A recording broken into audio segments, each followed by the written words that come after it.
नमस्कार मित्रों, आज हम आपके लिए एक ऐसी कहानी लेकर आए हैं जो आपने शायद पहले कभी ना सुनी होगी, ना अभी कभी उस कहानी के बारे में सोचा होगा, जो कि हमने एक रामायण से ली हुई कहानी है। तो आइए जानते हैं इस कहानी के बारे में। मित्रों, ऐसी कौन सी नारी थी जो आधी ब्याही और आधी कुंवारी थी। दोस्तों, यह सुनकर के शायद आप चौंक गए होंगे कि भला ऐसा कैसे हो सकता है। भला ऐसी कोई नारी कैसे हो सकती है जो आधी ब्याही हो और आधी कुंवारी हो। लेकिन यह एक पहेली नहीं बल्कि रामायण के एक रहस्य को उजागर करती है। यह पहेली, इस पहेली में धर्म, वचन और कर्म के गहरे अर्थ छुपे हुए हैं। दोस्तों, आज हम इसी पहेली का उत्तर आपको देंगे और इसी से जुड़ी हुई एक रोचक और अनसुनी ज्ञानवर्धक कथा आपको सुनाएंगे। यह कथा सीधे रामायण से ली गई है। दोस्तों, इस कथा को जानने के लिए आपको हमारे साथ अंत तक जुड़े रहना होगा। एक समय की बात है कि जब अवध के नरेश महाराज दशरथ अपने घोड़े पर सवार होकर के शिकार खेलने के लिए जंगल में गए थे, तो उनके चेहरे पर आत्मविश्वास झलक रहा था। लेकिन उस दिन भाग्य उनका साथ नहीं दे रहा था। वे पूरा दिन जंगल में भटकते रहे, लेकिन इसके बाद भी कोई भी शिकार उनके हाथ में नहीं लगा।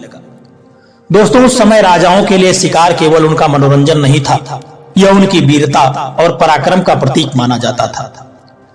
जब महाराज दशरथ को कोई शिकार नहीं मिला तो वे अत्यंत निराश हो गए। उनके हृदय में बेचैनी होने लगी और उनका मन भारी हो चला था। निराश होकर के महाराज एक बड़े से पेड़ घने वृक्ष के नीचे जाकर के बैठ गए। जंगल के सन्नाटे में केवल पत्तों की सरसराहट ही सुनाई दे रही थी। राजा दशरथ विचार करने लगे कि आज का तो पूरा दिन व्यर्थ हो गया। न कोई शिकार हाथ लगा और न ही मेरी इस यात्रा का कोई उद्देश्य निकला। दोस्तों, महाराज इसी चिंता में डूबे हुए इधर उधर देख ही रहे थे कि अचानक उनकी नजर सामने पड़ती है तो वे क्या देखते हैं कि एक अत्यंत ही सुंदर गंधर्व कन्या पास के ही पेड़ों के बीच से निकल करके उनकी ओर आ रही थी। उसकी चाल और उसका सौंदर्य और उसके वस्त्र ऐसे लग रहे थे कि मानो वह स्वयं स्वर्ग से उतरी हुई कोई अप्सरा हो। दशरथ जी को विश्वास ही नहीं हुआ कि इस निर्जन और भयानक जंगल में ऐसी सुंदर कन्या कैसे हो सकती है। उन्होंने सोचा कि यह कन्या कौन हो सकती है। ऐसी सुंदर और कोमल स्त्री इस वन में कैसे निर्भय होकर के घूम सकती है, जहां अनेक तरह के हिंसक जानवर हर पल किसी न किसी का शिकार करने के लिए हमेशा तत्पर रहते हैं। जब वह कन्या धीरे धीरे महाराज दशरथ के पास आई तो राजा दशरथ ने अपने राष्ट्रीय गौरव को संभालते हुए उससे कहा कि सुंदरी, तुम कौन हो और इस निर्जन भयानक जंगल में तुम अकेली क्यों घूम रही हो? क्या तुम्हें इस बात का अंदाजा है कि यहाँ कितने खतरनाक जंगली जानवर रहते हैं जो तुम्हारे जीवन के लिए खतरा बन सकते हैं? कौन हो तुम और तुम्हें यहाँ किसने छोड़ा है? कृपा मुझे करके अपने बारे में बताइए। महाराज दशरथ की बात को सुनकर के उस कन्या ने मुस्कुराते हुए कहा कि राजन, सबसे पहले तो आप मुझे बताइए कि आप कौन हैं। देखने में तो आप कोई महान योद्धा लगते हैं, जैसे कोई आप राजा हो। इस निर्जन वन में आपकी उपस्थिति मुझे विस्मित कर रही है। महाराज दशरथ ने बड़े गर्व से उत्तर दिया कि देवी, मैं अयोध्या का राजा दशरथ हूँ। या तो तुम जानती ही होगी कि राजाओं का कर्तव्य शिकार करना और अपनी प्रजा की रक्षा करना होता है, लेकिन तुमने अभी तक मुझे अपना परिचय नहीं दिया। बताओ तुम कौन हो और इस वन में क्या कर रही हो? कन्या ने बड़ी ही शांत और मधुर वाणी में कहा कि हे महाराज दशरथ, मैं एक गंधर्व कन्या हूँ।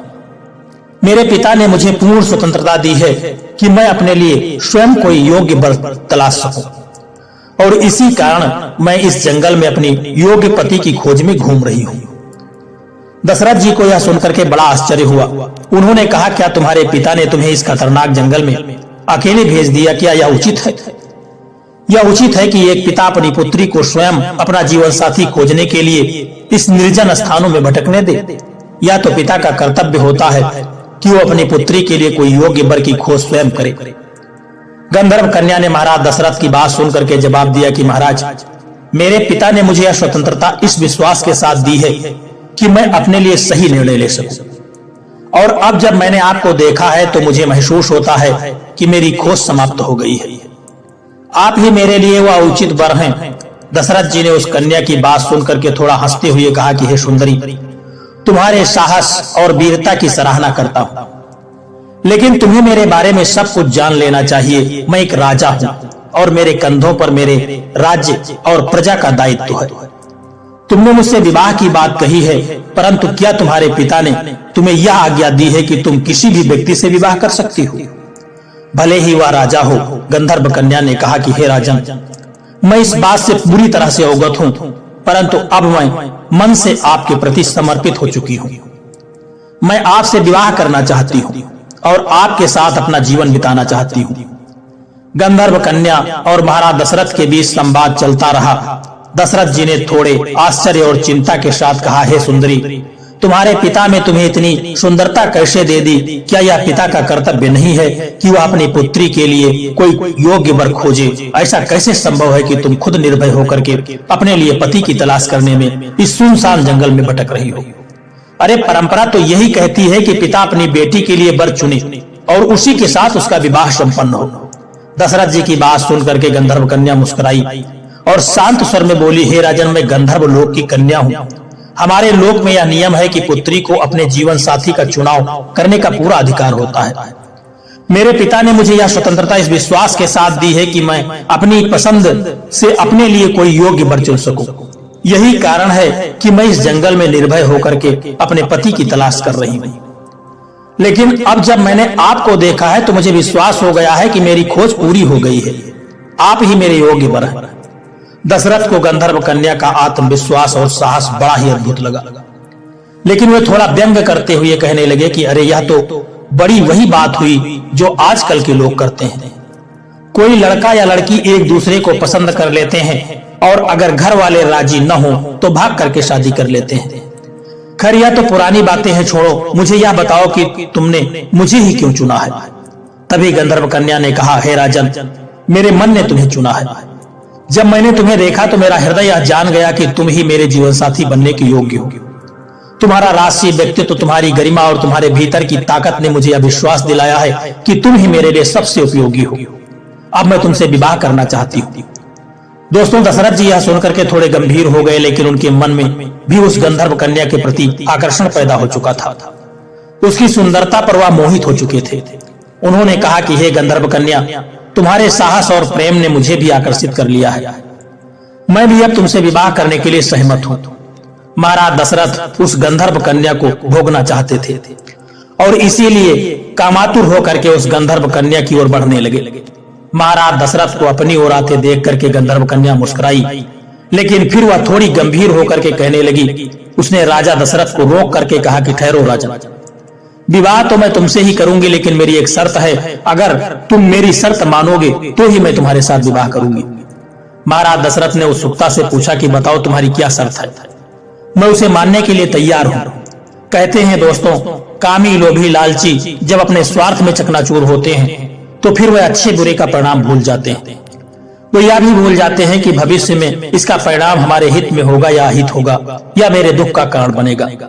गंधर्व कन्या और दशरथ के बीच संवाद के दौरान कन्या ने दशरथ के सामने एक महत्वपूर्ण शर्त रख दी।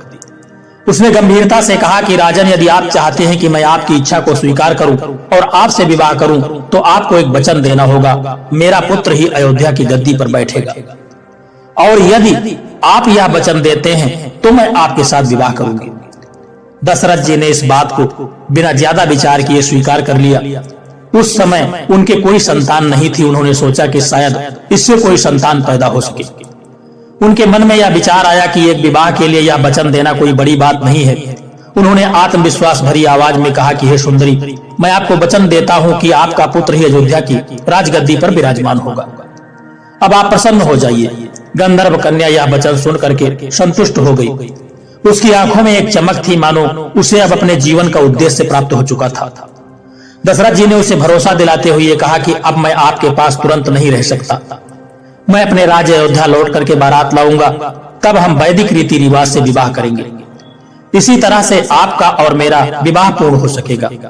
अभी आप यही वृक्ष के नीचे विश्राम करें, मैं जल्द ही लौटूंगा। गंधर्व कन्या ने महाराज दशरथ की बात सुन ली। वह वृक्ष के नीचे बैठ गई और दशरथ जी के लौटने का इंतजार करने लगी। उसने कहा, ठीक है महाराज, मैं आपका इंतजार करूंगी। मुझे पूरा विश्वास है कि आप अपना वचन जरूर निभाएंगे। दोस्तों, दशरथ जी ने उसे एक बार और स्वस्थ किया और अपने घोड़े पर सवार होकर के अयोध्या के लिए निकल पड़े। उनके मन में उत्साह और गर्व का भाव था कि उन्होंने एक ऐसी कन्या को अपने लिए चुना था जो साहसी और आत्मनिर्भर है। इस प्रकार उस गंधर्व कन्या के साथ गंधर्व विवाह करके, गंधर्व विवाह उसे कहते हैं जिसमें केवल मन और वचन का मेल होता है, वही दशरथ जी और गंधर्व कन्या के बीच हुआ। इसे आधा विवाह माना गया क्योंकि केवल वरमाला और वचन हुआ था। वैदिक रीति रिवाजों के अनुसार विवाह की बाकी रस्में अभी बाकी होनी थी। दशरथ जी ने स्पष्ट कहा था कि वह बारात लेकर के आएंगे, तब पूरी तरह से सारी रस्म में निभाई जाएंगी, तब यह विवाह संपन्न माना जाएगा। गंधर्व कन्या ने दशरथ जी की बात पर विश्वास किया और वृक्ष के नीचे बैठ करके शांत मन से प्रतीक्षा करने लगी। उधर दशरथ जी अपने राज्य अयोध्या के लिए लौट गए और यह सोचते हुए वह जल्द ही अपनी नई जीवन संगिनी को सम्मान पूर्वक अपने महलों में लेकर के आएंगे। महाराज दशरथ जब गंधर्व कन्या से वादा करके अयोध्या को लौटे तो उनके मन में उत्साह था। उन्होंने तय किया था कि वह जल्द ही बारात लेकर के उस गंधर्व कन्या के पास लौटेंगे और वैदिक रीति रिवाज से विवाह को संपन्न करेंगे। लेकिन अयोध्या लौटने के बाद दशरथ ने अपने राजकीय कार्यों और परिवार की जिम्मेदारियों में ऐसे उलझ गए कि धीरे धीरे वह वचन उन्हें याद नहीं रहा। दशरथ जी के बारे में अधिकतर लोग जानते हैं कि उनकी 3 प्रमुख रानियां थीं, कौशल्या, सुमित्रा और कैकेयी। इन 3 रानियों का उल्लेख रामायण में प्रमुखता से किया गया है। लेकिन एक और भी बात है जिसमें बताया गया है कि दशरथ की कुल 760 रानियां थीं। जगदीश रामायण में इस बात का वर्णन है। इन रानियों में से रानियां विशेष थीं जिन्हें पटरानियों का दर्जा प्राप्त था। यही कारण है कि रामायण और अन्य ग्रंथों में केवल इन्हीं का उल्लेख किया गया है।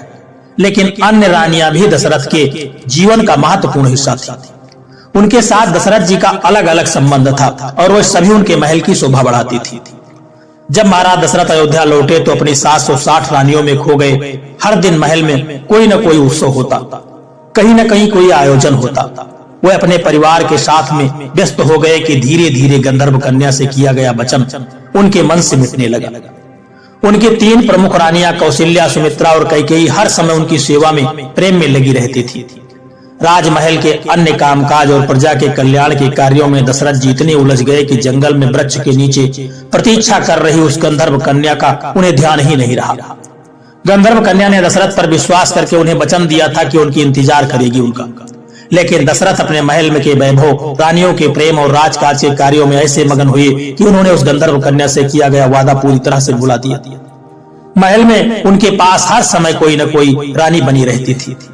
कोई उनकी देखभाल करती तो कोई राजकीय चर्चा में उनका साथ देती।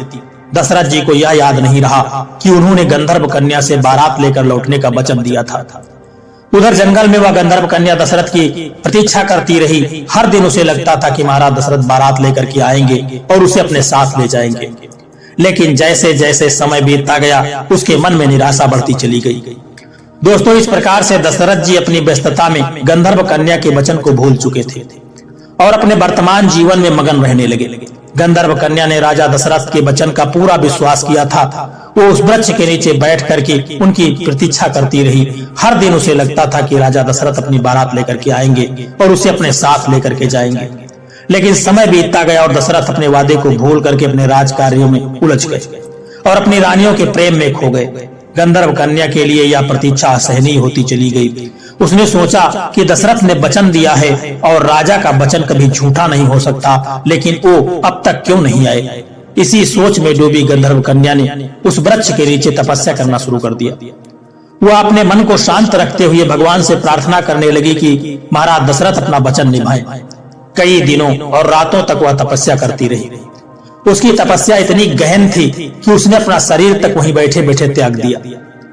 इस घटना को मतंग ऋषि जो उसी जंगल में तपस्या कर रहे थे वह देख रहे थे। वे कन्या के त्याग और तपस्या से बहुत प्रभावित हुए। जब मतंग ऋषि ने देखा कि गंधर्व कन्या ने प्राण त्याग दिए हैं तो उसके पास पहुंचे। उन्होंने ध्यान लगा करके उसके जीवन के उद्देश्य और दशरथ जी के साथ हुए संवाद को समझा। फिर उन्होंने उसकी हड्डियों से खड़ाऊ बनवाए। मतंग ऋषि ने मन ही मन सोचा, यह कन्या जिस वचन के लिए जी रही थी वह पूरा होना चाहिए था।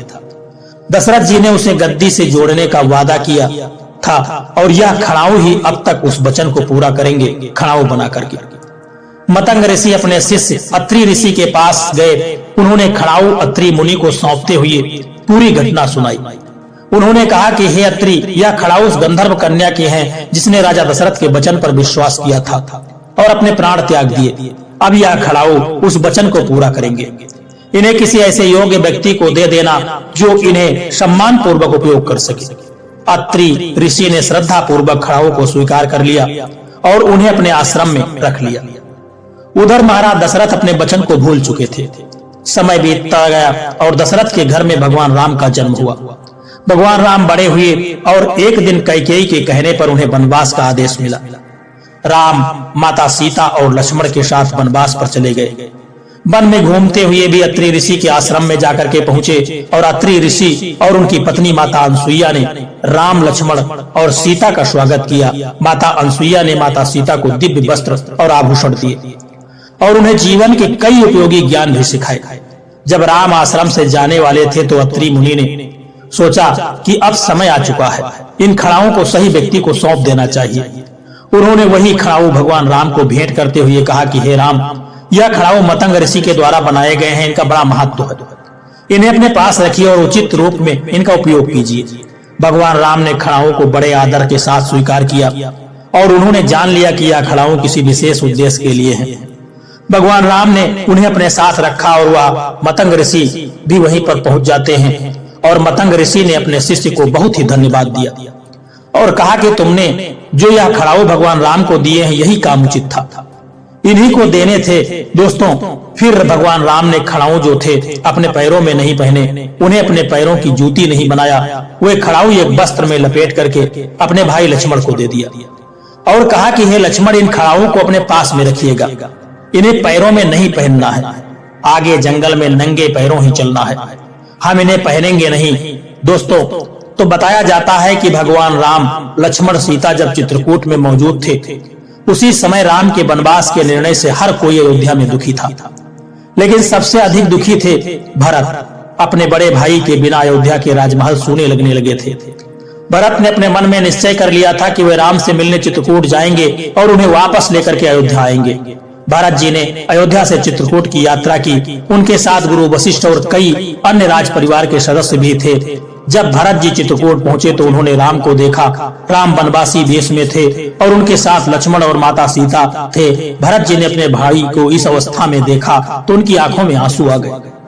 भरत जी ने राम के चरणों में गिर करके कहा कि भैया, आप यह सब क्यों सह रहे हैं? आप जैसे धर्मपरायण राजा को वन में रहने की क्या आवश्यकता है? अयोध्या आपसे कृपा करके लौट चले और राज सिंहासन पर बैठ करके राज्य का संचालन कीजिए। मैं अयोध्या का राजा बनने के योग्य नहीं हूँ। राम ने भरत को उठाते हुए कहा कि भैया भरत, आपका यह प्रेम मेरे लिए अनमोल है, लेकिन आप यह क्यों भूल रहे हैं कि ये वनवास मुझे पिताजी के वचन को निभाने के लिए मिला है। धर्म का पालन करना मेरा सबसे बड़ा कर्तव्य है। यदि मैं इस समय अयोध्या लौट गया तो पिताजी का वचन अधूरा रह जाएगा और यह मेरे लिए सबसे बड़ा धर्म होगा। भरत ने भावुक होकर के कहा, भैया, मैं पिताजी के निर्णय का सम्मान करता हूँ, लेकिन उनके जाने के बाद अयोध्या एक यतीम राज बन चुका है। प्रजा आपके बिना दुखी है। अगर आप वापस नहीं गए तो अयोध्या बर्बाद हो जाएगी। क्या यह आपका धर्म नहीं है कि आप प्रजा की रक्षा करें? कृपया मेरे आग्रह को स्वीकार कीजिए। तभी राम ने भावुक होते हुए कहा कि भैया भरत, मैं आपकी भावना को समझता हूँ, लेकिन मेरा अंतिम निर्णय है। पिताजी का वचन मेरा धर्म है और इसे निभाना मेरी प्राथमिकता है। आप मेरी अनुपस्थिति में अयोध्या का संचालन करिए, उसके राज्य को आप संभालिए। भरत ने एक बार फिर से कहा कि यदि आप नहीं लौट सकते तो मैं भी अयोध्या लौटने के योग्य नहीं हूँ। मैं आपके बिना राजगद्दी पर नहीं बैठ सकता। भगवान राम ने भरत को सांत्वना दी और कहा कि देखो भैया, अगर आप वास्तव में मुझसे इतना प्रेम करते हैं तो मेरी एक बात मानिए। मैं आपको अपने चरण खड़ाऊ सौंपता हूँ। इन्हें गद्दी पर रख करके तुम राज्य का संचालन करो। यही खड़ाऊ मेरे प्रतीक होंगे और आप मेरे प्रतिनिधि बनकर के राज्य संभालेंगे। भरत ने यह सुनकर के रोते हुए कहा कि भैया, मैं आपके बिना यह कैसे कर सकता हूँ? आपके चरणों के बिना अयोध्या सूनी लगती है। तो राम ने कहा कि भरत, यह खड़ाऊ प्रतीक केवल प्रतीक नहीं है, इन्हें गद्दी पर रख करके आप राज्य का संचालन करेंगे और मैं यह जान करके संतुष्ट रहूंगा कि अयोध्या मेरे आदर्शों के अनुसार चल रही है। आप मेरे प्रतिनिधि हैं और यह खड़ाऊ आपको मेरे पास होने का एहसास भी दिलाएंगे। भरत ने भारी मन से राम के चरण खड़ाऊ को स्वीकार किया और उन्होंने कहा कि भैया, यह खड़ाऊ मेरे लिए आपका आशीर्वाद है। मैं इन्हें गद्दी पर रखूंगा और यह सुनिश्चित करूंगा कि राज्य आपकी शिक्षाओं के अनुसार ही संचालित हो। लेकिन मैं यह प्रतिज्ञा करता हूँ कि जब तक आप वापस नहीं आएंगे मैं स्वयं गद्दी पर नहीं बैठूंगा। मैं अपने जीवन को एक तपस्वी की तरह जीऊंगा और आपकी प्रतीक्षा करूंगा। भगवान राम ने भरत को गले लगाते हुए कहा कि भैया, आपके इस त्याग ने मुझे गर्व से भर दिया है। मैं आपसे यही अपेक्षा करता हूँ। अयोध्या की प्रजा आप पर विश्वास करती है, आप उनके लिए वही करेंगे जो मैं करता हूँ। राम ने खड़ाओं को सौंपते हुए कहा कि भरत, इन खड़ाओं को गद्दी पर रखना और यह कहना कि इससे माता को सुख मिलेगा। भरत ने पूछा, भैया कौन सी माता को सुख मिलेगा? तो राम ने उत्तर दिया कि यह सुख उस बात को मिलेगा जिसने त्याग और प्रेम का प्रतीक बन करके इन खड़ाओं को जन्म दिया है। यह गंधर्व कन्या थी जो मेरे पिताजी के वचन के कारण अपनी जान गंवा बैठी। उसका त्याग व्यर्थ नहीं जाएगा। जब यह खड़ाऊ अयोध्या की गद्दी पर होंगे तो उसका उद्देश्य पूरा हो जाएगा। भरत ने राम की बात को समझा और खड़ाऊ लेकर के अयोध्या को लौट गए। उन्होंने इन खड़ाओं को गद्दी पर रखा और 14 सालों तक स्वयं तपस्वी जीवन बिता करके राम की प्रतीक्षा करने लगे। जब राम ने भरत को खड़ाऊ सौंपे तो भरत के मन अंदर से अत्यंत व्यथित था। उनका हृदय अपने बड़े भाई के प्रति प्रेम और आदर से भर गया था। उन्होंने चरण खड़ाऊ को हाथ में लिया और राम से कहा कि भैया, यह खड़ाऊ केवल आपके प्रतीक नहीं, यह मेरे लिए आपके आशीर्वाद और आपका आदेश है। मैं इसे गद्दी पर रखूंगा, लेकिन यह वचन देता हूं कि मैं स्वयं कभी गद्दी पर नहीं बैठूंगा। आपके बिना राजगद्दी मेरे लिए शून्य है। मैं इन खड़ाओं को अयोध्या का राजा मानूंगा। राम ने भरत को स्नेह पूर्वक गले लगाते हुए कहा कि भरत, आपका यह त्याग अयोध्या की प्रजा के लिए प्रेरणा बनेगा। आपके इस निर्णय से पिताजी का वचन भी पूरा होगा और प्रजा भी सुरक्षित रहेगी। आप मेरे आदर्शों और धर्म का पालन करते हुए राज्य का संचालन करिए। यह खड़ाऊ अयोध्या के न्याय, धर्म और सत्य का प्रतीक है। भरत ने उन खड़ाओं को निहारते हुए पूछा, भैया, आपने कहा था कि इन खड़ाओं को गद्दी पर रखने से माता को सुख मिलेगा। कृपया स्पष्ट करें कि आप किस माता की बात कह रहे हैं। तो राम ने मुस्कुराते हुए उत्तर दिया कि भरत, यह सुख उस माता को मिलेगा जिसने अपने वचन और त्याग से इन खड़ाओं को जन्म दिया है। वह गंधर्व कन्या जो पिताजी के वचन पर अडिग रही और तपस्या करते करते अपने प्राणों को त्याग बैठी, उसकी तपस्या, त्याग और विश्वास व्यर्थ नहीं जाएगा। जब यह खड़ाऊ अयोध्या की गद्दी पर विराजमान होंगे तो उसका उद्देश्य पूरा होगा। भरत जी यह सुनकर के गंभीर हो गए। उन्होंने मन ही मन उस गंधर्व कन्या के त्याग को नमन किया और राम से कहा कि भैया, मैं इन चरण पादुका को केवल गद्दी पर नहीं रखूंगा, बल्कि इन्हें पूरे सम्मान के साथ राज सिंहासन का प्रतीक मानूंगा। जब तक आप वापस नहीं लौटेंगे मैं तपस्वी जीवन जीऊंगा, यही मेरी प्रतिज्ञा है। भरत ने चरण खड़ाओं को कपड़े में लपेटा और अपने सिर पर रख लिया। उनकी आंखों में आंसू थे, लेकिन मन में यह संतोष था कि अपने बड़े भाई का आदेश और वचन निभा रहे हैं। राम ने भरत को गले लगाया और कहा कि भैया, आपका यह त्याग अयोध्या के लिए मूल्य है। मैं वचन देता हूं कि वनवास की अवधि समाप्त होते ही मैं वापस आऊंगा और आपसे मिलूंगा। तब तक आप मेरी जगह यह जिम्मेदारी उठाइए। भरत ने राम के चरणों को स्पर्श किया और खड़ाऊ लेकर के अयोध्या के लिए लौट चले। अयोध्या लौटने के बाद भरत ने खड़ाओं को सिंहासन पर रखा और संपूर्ण राज्य में यह घोषणा करवा दी कि राम जी के चरण पादुका अयोध्या के राजा होंगे और मैं केवल उनका सेवक हूँ। यह गद्दी मेरे लिए नहीं बल्कि राम जी के लिए सुरक्षित है। जब तक वापस नहीं लौटेंगे मैं उनका इंतजार करूंगा और सेवा करूंगा। भरत जी ने अपने वचन के अनुसार तपस्वी का जीवन जीना शुरू कर दिया। उन्होंने राजमहल में रहने से इंकार कर दिया और नंदी ग्राम में कुटिया बना करके वहीं रहने लगे। वे प्रतिदिन राम जी के चरण खड़ाओं की पूजा करते थे और राज्य की जिम्मेदारी संभालते थे। भरत का यह त्याग और राज्य के प्रति उनका प्रेम आदर्श बन चुका था। उन्होंने दिखा दिया कि सच्चा नेतृत्व केवल सिंहासन पर बैठने से नहीं बल्कि धर्म, त्याग और न्याय के मार्ग पर चलने से ही सिद्ध होता है। भगवान राम ने भरत के इस निर्णय को अपने वनवास के दौरान याद रखा और अयोध्या लौटने पर भरत के इस त्याग को सराहा। तो दोस्तों, आइए उसी जगह पर हम फिर से आते हैं जो गंधर्व कन्या थी, जिसके लिए वचन दिया था कि तुम्हारा ही पुत्र हमारी राजगद्दी का राजा बनेगा और उसी की गद्दी नसीब होगी। तो उसी वचन को याद करके राम जी ने कहा था कि सुख पावेगी माता, यानी इन चरण खड़ाओं को ले जाओ और ले जाकर के गद्दी पर रख देना तो माता सुख पाएगी। वही गंधर्व कन्या के लिए राम ने माँ कहा था, उसी माँ के लिए सुख मिलेगा। दोस्तों, वही गंधर्व कन्या आधी ब्याही थी और आधी कुंवारी थी।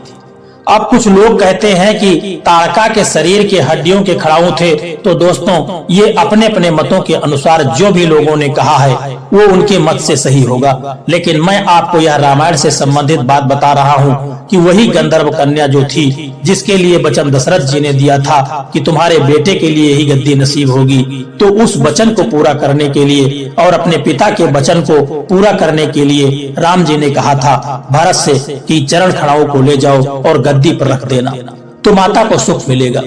यानी उसी माँ के लिए बड़ा सुख मिलेगा जिसके लिए हमारे पिताजी ने वचन दिया था कि तुम्हारा पुत्र जो होगा उसी के लिए राजगद्दी होगी। अब उसके पुत्र तो नहीं हुआ, लेकिन वो माता उसकी हड्डियों के बने चरण खड़ाऊ जब गद्दी पर रखे जाएंगे तो उसके लिए देखकर जहाँ कहीं भी होगी बड़ा सुकून मिलेगा, उसके लिए सुख मिलेगा। यह राम भरत से राम जी ने कहा था। फिर उन्हीं चरण खड़ाओं को लेकर के भरत जी चले आते हैं और 14 साल तक वे खड़ाऊ जो थे महाराज दशरथ की गद्दी पर रखे रहे। उस गंधर्व कन्या की बनी हड्डियों से उस खड़ाओं ने राज्य किया और उसे बड़ा सुकून मिला। वह गंधर्व नारी गंधर्व कन्या थी, वह ऐसी नारी थी जो आधी ब्याही और आधी कुंवारी थी। दोस्तों, यह पहेली आपको कैसी लगी है? क्या यह पहेली का जवाब सुन करके आपका संतोषजनक आपको लगा है? तो अपने विचार जरूर आप बताइएगा, क्योंकि रामायण हर रहस्यों से भरी पड़ी है। कहते हैं कि हरि अनंत हरि कथा अनंता, कहां सुने बहुविध सब संता। रामायण में भगवान राम का चरित्र और विधाता के चरित्र को कोई कहां तक कहेगा। अनंत कथाएं हैं, अनंत बार पढ़ी जाएंगी, लेकिन हर बार एक नई कथा होगी। दोस्तों, यह कहानी आपको कैसी लगी है? एक प्यारा सा कमेंट करके जरूर बताना। और यदि यह वीडियो आपको पसंद आया, अच्छा लगा है, तो इस वीडियो को लाइक शेयर करना। और अभी तक आपने हमारा ये शिव अमृत स्टोरी चैनल सब्सक्राइब नहीं किया है तो कृपया अभी सब्सक्राइब करें और बेल आइकन की घंटी को ज़रूर दबा लें, ताकि आने वाली हर वीडियो सबसे पहले आपको मिलती रहे।